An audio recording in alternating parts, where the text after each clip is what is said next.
نستغفره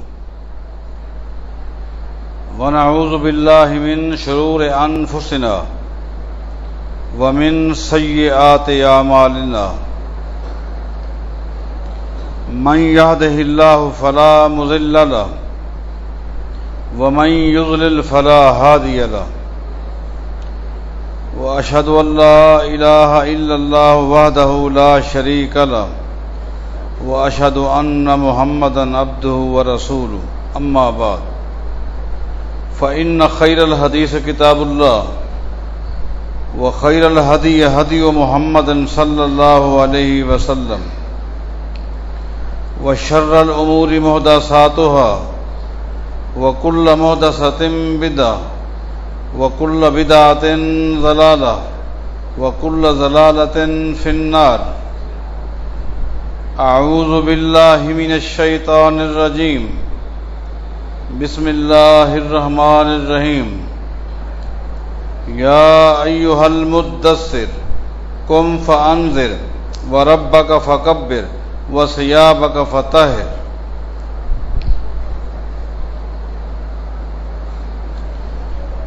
جیسا کہ آپ حضرات کو معلوم ہے کہ طہارت کے عنوان پر لگاتار کئی ایک جمعوں سے ہماری گفتگو جاری ہے.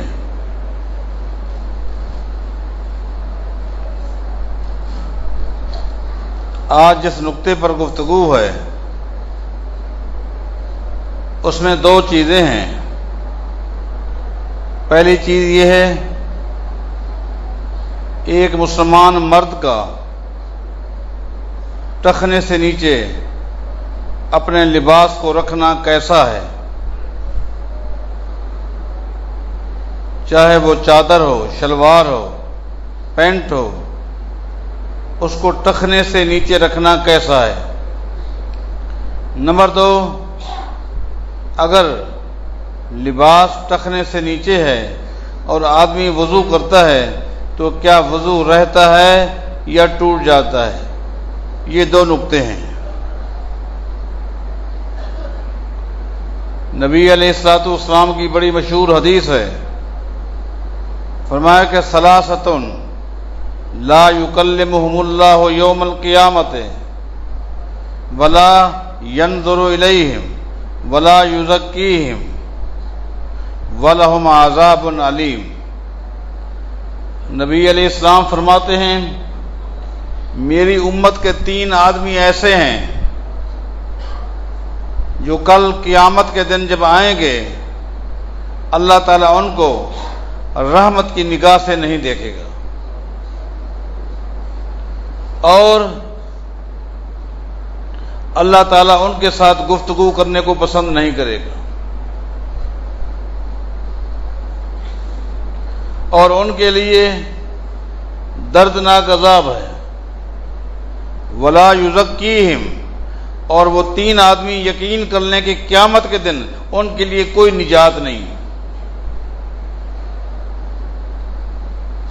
قال الصحابۃ، سامنے ہم جیسے لوگ نہیں بیٹھے تھے جو سن کے چلے جاتے ہیں. وہ صحابہ کرام تھے رضوان اللہ علیہم اجمعین، ایک دم پریشان ہو گئے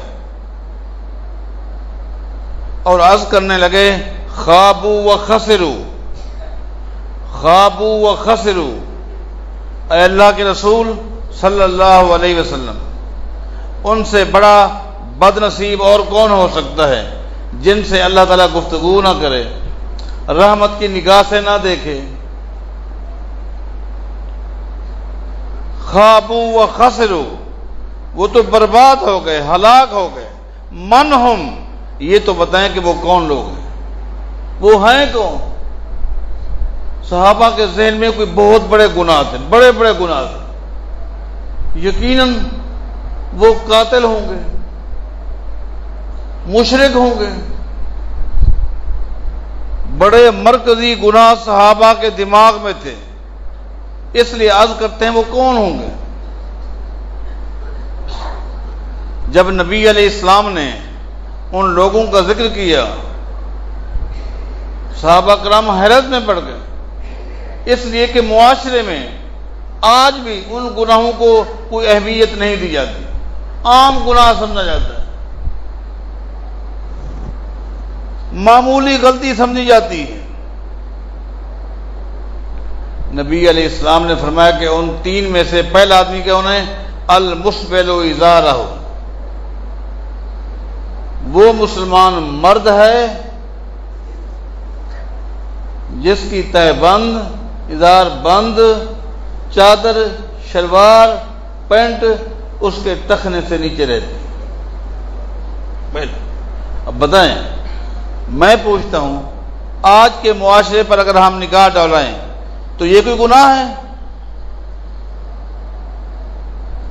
کبھی ہم نے اس نقطے پر غور کیا؟ میں کہ پہلا شخص وہ ہے والمنانو، دوسرا شخص وہ ہے جو لوگوں کے ساتھ نیکیاں کرتا ہے، ہمدردیاں کرتا ہے اور ساتھ ہی ساتھ احسان جتلاتا رہتا ہے،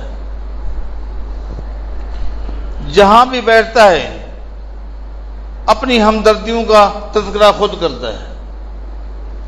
ایک ہے کہ اگلا اس کے احسانات کا ذکر کرے، وہ ایک الگ چیز ہے، نہیں، خود ہمدردیاں کرتا ہے، نیکیاں کرتا ہے، لوگوں کے ساتھ اچھے کام کرتا ہے اور پھر جہاں بیٹھتا ہے اپنی اچھائیوں کا تذکرہ کرتا ہے۔ اللہ تعالیٰ کے نزدیک یہ شخص بھی ناپسندیدہ ہے۔ اور تیسرا آدمی کون ہے؟ المنفق صلاتہ بالحلف الکاذب، وہ تاجر ہے جو تجارت کرتا ہے، لین دین کرتا ہے، لیکن اس کے کاروبار میں، اس کے لین دین میں جھوٹ ہوتا ہے، جھوٹ کے ذریعے چیز خریدتا بھی ہے، دیتا بھی ہے۔ آپ کو پتا ہے اللہ کی زمین پر سب سے بہترین جگہ کون سی ہے؟ مسجد ہے، اور سب سے بدترین جگہ نبی علیہ السلام فرماتے ہیں بازار ہے۔ یہ سب سے بہترین جگہ کیوں ہے؟ اس لیے کہ یہاں اس گھر میں کوئی بھی آئے گا، چاہے وہ چور ہو، ڈاکو ہو، لٹیرا ہو، یہاں آ کر بڑی تواضع کے ساتھ، انکساری کے ساتھ بیٹھے گا اور ذکر اللہ کرے گا۔ اس کے مقابلے میں بازار کیا ہے؟ دنیا کے اندر سب سے مرکزی گناہ بازار میں ہوتے ہیں، جھوٹ، بددیانتی، دھوکہ، فراڈ، سودی لین دین، یہ جو مرکزی گناہ ہیں سارے مارکیٹ میں ہوتے ہیں۔ یہی وجہ ہے نبی علیہ السلام نے فرمایا ایھا التجار انتم الفجار، او تاجرو سن لو، قیامت کے دن تم دو حصوں میں تقسیم ہو جاؤ گے۔ تم میں سے کچھ تاجر قیامت کے میدان میں زانیوں کی فہرست میں کھڑے ہوں گے، چوروں کی فہرست میں کھڑے ہوں گے، اور کچھ لوگ کیسے ہوں گے؟ التاجر الصدوق الامین مان نبیین یوم القیامہ، تم میں سے کچھ تاجر قیامت کے دن انبیاء کے ساتھ کھڑے ہوں گے۔ اب ہر شخص، ہر تاجر اپنے ضمیر میں جھانکے، زانیوں کی صف میں کھڑے ہونے والے کون ہوں گے؟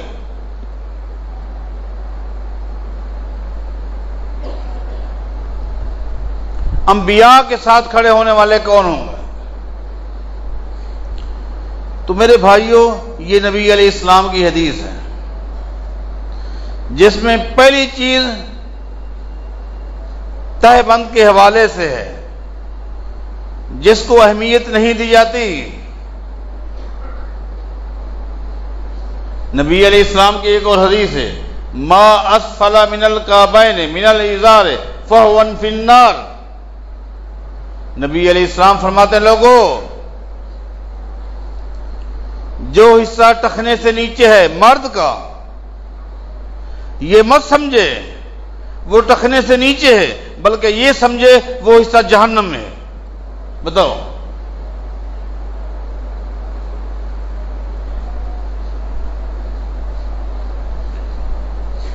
اس کی اہمیت کا اندازہ جس کو ہم اہمیت نہیں دیتے. یہ پہلا نقطہ ہے.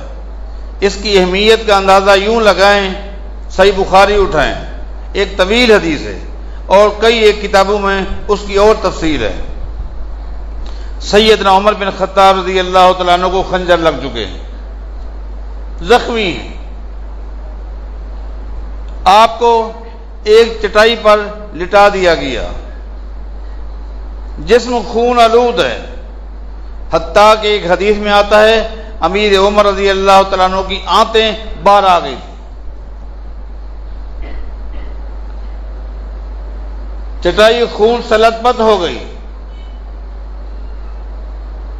آپ کا بیٹا عبداللہ بن عمر رضی اللہ تعالیٰ عنہما بھاگتا ہوا آیا. اس نے ایک دم بیٹھ کر اپنے باپ عمر بن خطاب کے سر کو اپنی گود میں رکھ لیا. ایک دم سیدنا عمر نے اپنے بیٹے سے کہا، زار آسی فی الارض لعل اللہ یرحمنی. عبداللہ، میرے سر کو اپنی گود سے نکال کر زمین پہ رکھ دو، ہو سکتا ہے زمین پہ پڑے ہوئے سر کو دیکھ کر اللہ کو ترس آئے، اللہ عمر کو معاف کر دے.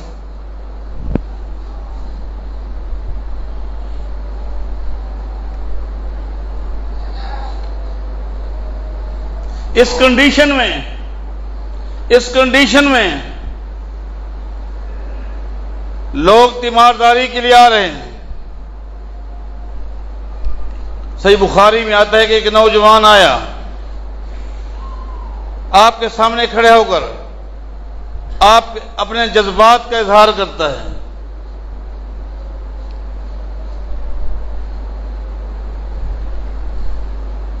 جذبات میں بڑی تعریف کرتا ہے امیر عمر کی. جب جانے لگا، سیدنا عمر نے اس کو دیکھا پڑی ہوئی حالت میں. غور کریں، یہ ہے وقت خلیفہ، یہ ہے مسلمانوں کے حکمران. اس کنڈیشن میں بھی اپنی فکر کیا ہے؟ آخرت کے حوالے سے، خشیت الہی کے حوالے سے میرا سر زمین پہ رکھ دو. رعایا کے اوپر نگاہ ہے، ان کے عقیدے پر، ان کی فکر پہ، ان کے منہج پر، ان کے لباس پر. جب وہ نوجوان اپنے جذبات کا اظہار کر کے جانے لگا تو سیدنا عمر نے کیا فرمایا؟ بخاری اٹھاؤ، ردو علی الغلام. لوگو، اس نوجوان کو میرے پاس دوبارہ لاؤ. لوگوں نے کہا کہ امیر عمر آپ کو بلا رہے ہیں. کس کنڈیشن میں پڑے ہوئے ہیں؟ کیا حالت ہے؟ نوجوان آیا، سیدنا عمر نے اس کنڈیشن میں کہا، یا غلام ارفع ازار. اے نوجوان، میں نے تجھے دیکھا تیری شلوار ٹخنے سے نیچے تھی، اس کو اوپر کرنا.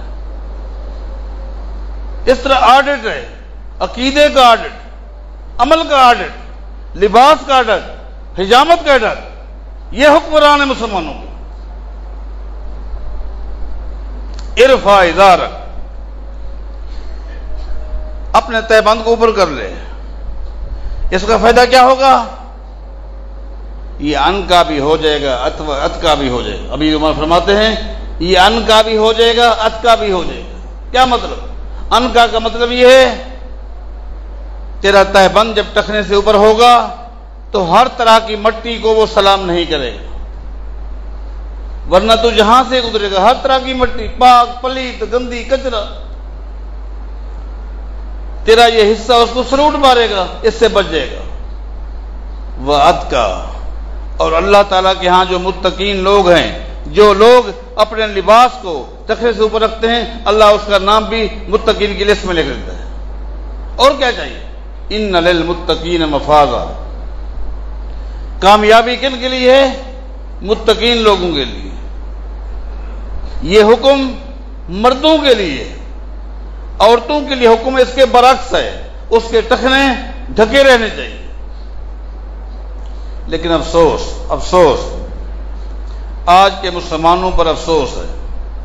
کیا ہی شیطان کا مسلمانوں پر شدید حملہ ہے کہ پیغمبر کی سیرت کے برعکس معاملہ الٹ ہو گیا. اپنے معاشرے پر نگاہ ڈالو.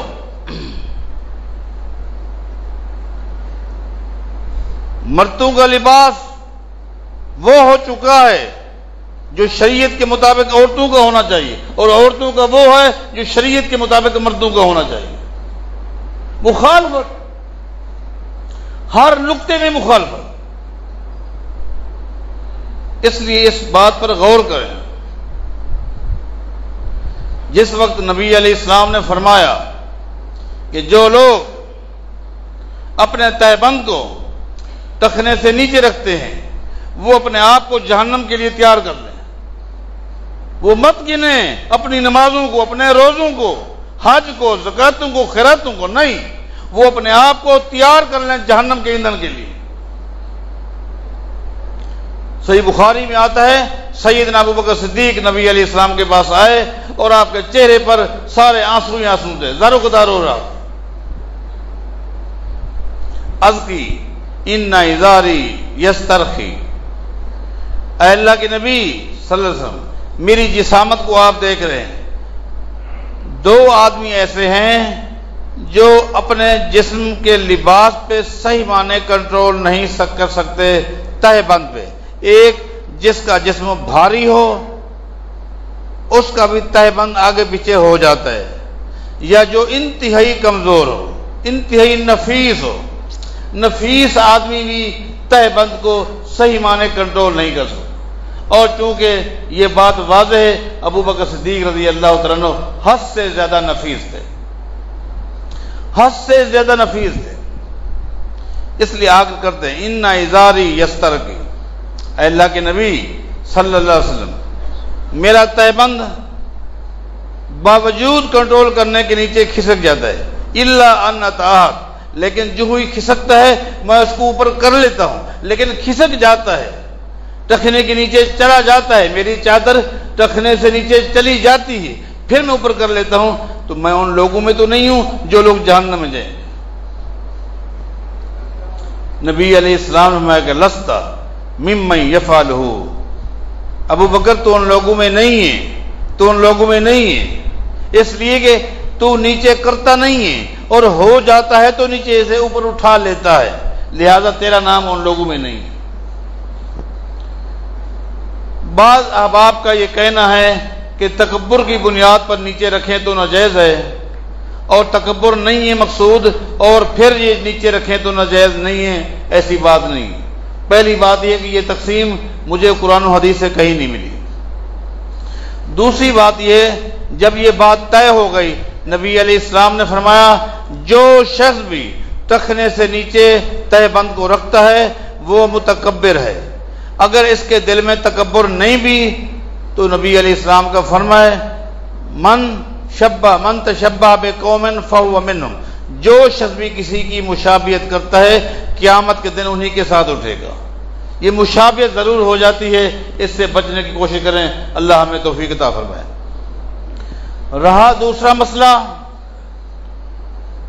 یہ اتنی وعید ہے، اتنی وعید کے باوجود یہ کہنا کہ کوئی شخص اگر وضو کرے اور وضو کے بعد اس کا تہ بند ٹخنے سے نیچے چلا جائے تو وضو ٹوٹ جاتا ہے، یہ غلط ہے۔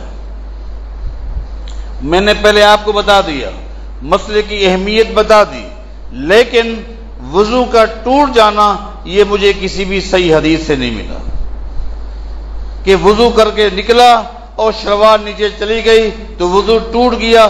وضو ٹوٹ جانے کا مسئلہ مجھے کہیں بھی نہیں ملا۔ پہلی بات یہ ہے، محدثین میں کسی ایک محدث نے بھی امام بخاری سے لے کر مسلم، ابو داؤد، ترمذی، نسائی، ابن ماجہ، دارمی، دارقطنی، بیہقی، میں جہاں تک مطالعہ رکھتا ہوں کسی ایک محدث نے بھی کتاب الوضو کے اندر، نواقض الوضو کے اندر کہ کن چیزوں سے وضو ٹوٹ جاتا ہے، اس چیپٹر میں کسی ایک محدث نے بھی اس مسئلے کو بیان نہیں کیا۔